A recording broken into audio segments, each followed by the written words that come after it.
નમસ્કાર દર્શકો, the news time સમાચાર ચેનલમાં આપનું સ્વાગત છે। જોઈએ આજના મુખ્ય સમાચાર। આજે કચ્છની પાવરપટ્ટી તરીકે ઓળખાતા વિસ્તારમાં વસવાટ કરતા નાગરિકોની સુવિધામાં વધારો થયો। લોડાઈ ખાતે આજે પ્રાથમિક આરોગ્ય કેન્દ્રનું લોકાર્પણ કરવામાં આવ્યું। આરોગ્યલક્ષી સેવાઓ હવે સ્થાનિક જ ઉપલબ્ધ થતાં લોડાઈ તેમજ આસપાસમાં રહેતા 25,000 જેટલા નાગરિકોને રાહત મળશે। ખાસ કરીને એક દિવસથી 14 વર્ષના બાળકોનું રસીકરણ, સગર્ભા માતા તેમજ ધાત્રી માતાની આરોગ્યલક્ષી સેવાઓ સ્થાનિકે મળી રહેશે, જેથી માતા મરણ અને બાળમરણ પણ અટકાવી શકાશે। ચોમાસાની ઋતુમાં ફેલાતા મચ્છરજન્ય રોગો, તાવ, શરદી, ઉધરસ જેવી બીમારીઓમાં દવાઓ લેવા માટે સ્થાનિક રહેવાસીઓને ભુજ સુધી આવવું નહીં પડે। આજના પ્રાથમિક આરોગ્ય કેન્દ્રના લોકાર્પણના કાર્યક્રમમાં અંજાર મત વિસ્તારના ધારાસભ્ય ત્રિકમભાઈ છાંગા સહિત રાજકીય અને સામાજિક આગેવાનો ઉપસ્થિત રહ્યા હતા। લોડાઈ વિસ્તારમાં પ્રાથમિક આરોગ્ય કેન્દ્રનું લોકાર્પણ થવાના પગલે ગ્રામજનોમાં પણ આનંદની લાગણી પ્રસરી ગઈ હતી। આજના પ્રાથમિક આરોગ્ય કેન્દ્રના લોકાર્પણના સમગ્ર કાર્યક્રમ અંગે ધારાસભ્યએ મીડિયા સાથે વાત કરી હતી।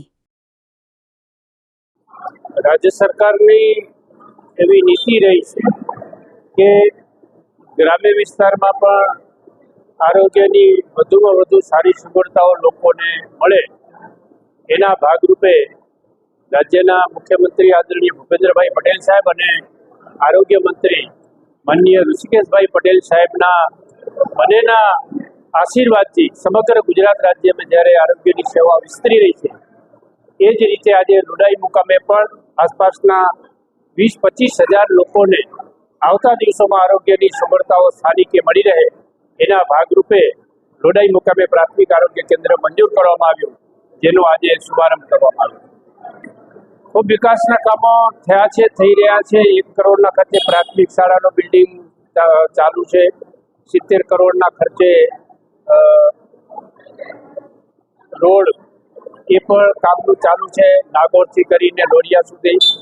બાકીના ખેંગારપર લોડાઈ રોડ એ પણ ચાલુ છે। આવતા દિવસોમાં અન્ય વિકાસના પણ કામો આ વિસ્તારમાં કરવાનું આયોજન છે।